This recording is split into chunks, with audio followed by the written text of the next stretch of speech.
It was such an obvious media hit job. Within seconds of the debate, they were going, this is it, worst thing ever, he's got to go, naming unnamed sources, all of this stuff. It was clearly orchestrated. To me, there was no question that. We saw it during COVID, we see it on climate change, we see it on transgender issues. We've come to know how utterly corrupt the left-wing media around the world, including in this country, is.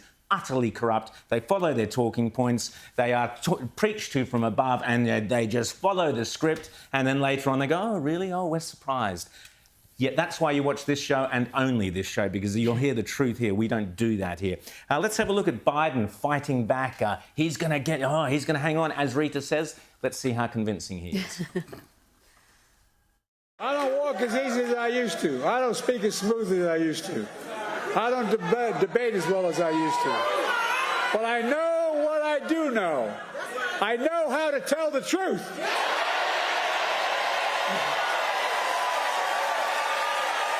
I know right from wrong. And I know how to do this job. I know how to get things done. And I know, like millions of Americans know, when you get knocked down, you get back up.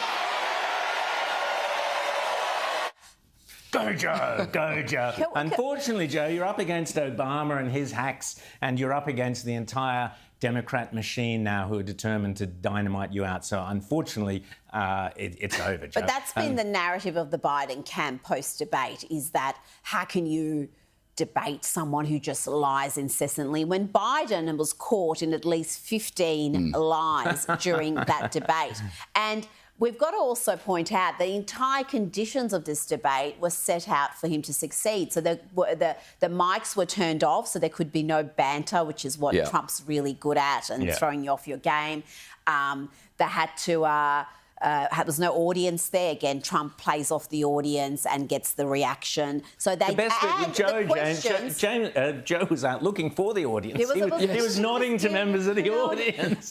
But also, every question was framed from a leftist perspective. You know, asking Trump, will you accept the election results? When we had the Democrats not accept election results. But I actually thought the CNN team were very, very good. I was very impressed by them. I thought they were terrific. I thought they were really good. James. I've got to comment on that clip we just showed of Biden the day after the debate, and his great comeback to convince everybody it's OK is to say, look, I can't walk, I can't speak, I can't debate, but other than that, I'll be a great president. I mean, if that's the best he's got, he's in deep, deep trouble. There was some good stuff on foreign affairs and that in the debate. Here's a bit, Trump kind of didn't possibly articulate it as well as he could have either, but listen to this bit on the way that Joe Biden has fallen in line with Hamas and the Palestinian cause, which is what Donald Trump was talking about. Have a listen. Oh, is this the bad Palestinian? I love that. Yeah. That's my favourite. He said the only one who wants to keep going is Hamas. Actually, Israel is the one, and you should let him go and let him finish the job. He doesn't want to do it. He's become like a Palestinian. Unbelievable. And the stuff about the border was absolutely superb.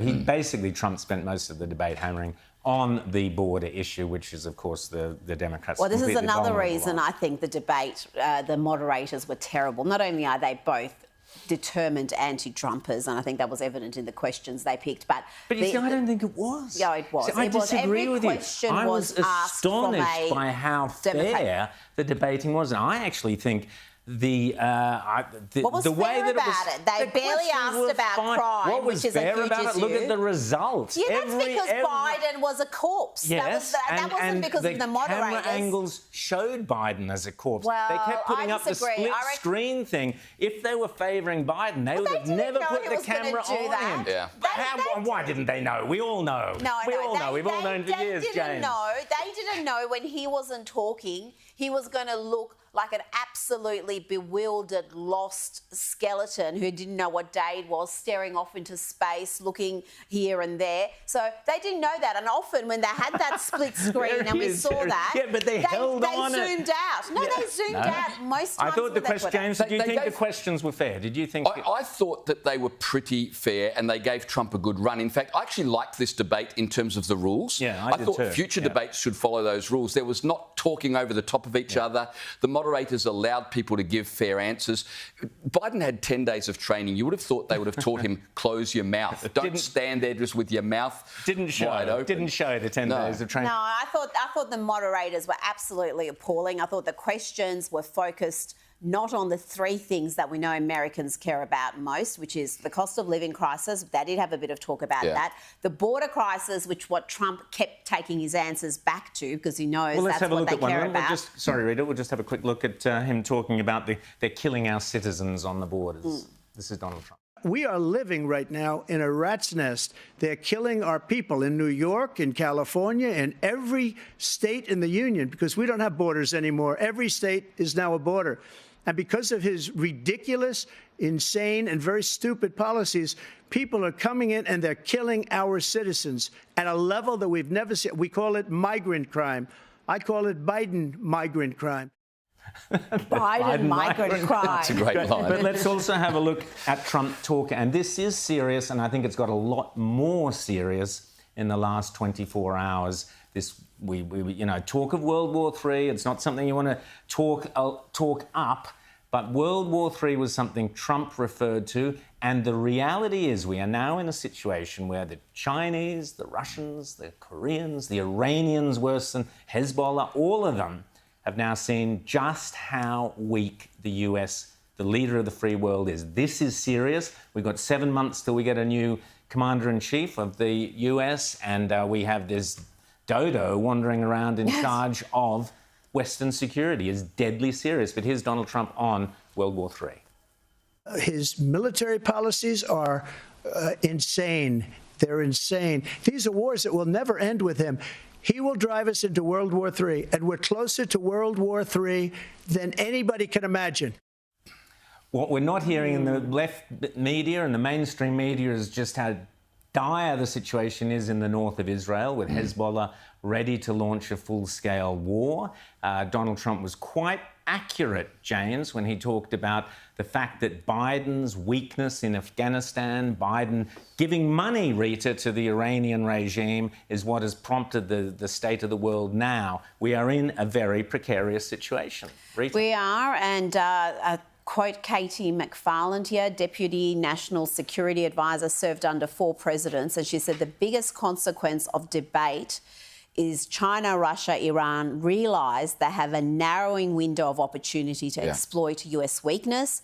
They know Trump will be tough on them, so they will press their advantage now while Biden is still in the White House. And she said the next few months are a period of maximum vulnerability for the US James? and for the world, really. Absolutely. Well, there's vulnerability in 2 fronts. First, domestically, and we need to talk about that because you'd think it'd be a pretty precarious time over the next 7 months in the US because Biden, during that debate, essentially said if you vote MAGA, you are anti-democracy. So he's labelled half the country anti-democracy and he wants to run on this is all about democracy, which incidentally, if you replace Biden at this point, how can you then run on saving democracy? They ran primaries, but the Democrats have voted for their candidate. Correct. It's not like there wasn't... I know, and there's some of them, Wisconsin and others, it's too late. Biden will be on the ballot. So essentially the Democrats are stoking a civil war domestically, and that's before we talk about what's happening internationally, which of course Putin, Xi Jinping, others, as you've mentioned, their time is now. It's a terrifying 7 months that lie ahead of us. Oh, yeah, it's a terrifying 7 months, all right. I think there is a lot that has come out of that I think is also a reflection on the media. You touched on your earlier remarks, but particularly the Australian media, because they just follow the CNN, MSNBC, Guardian talking points uncritically. And we in this station have been maligned by the likes of the Nine media, Canberra Times, Guardian, Crikey. The Senate. The Senate, but saying that we have run conspiracy theories about Biden's cognitive decline when we've talked about it, when we've played videos, unedited videos, mind you, and now they're just memory holing all that. It's like, oh, no, Biden's obviously not okay, but completely giving themselves, exonerating their own behaviour over the last 3.5 years, which is demonising anyone who's actually pointed out the truth. You're 100% correct. Later on, we'll show a bit of the ABC making complete fools of themselves on a related issue.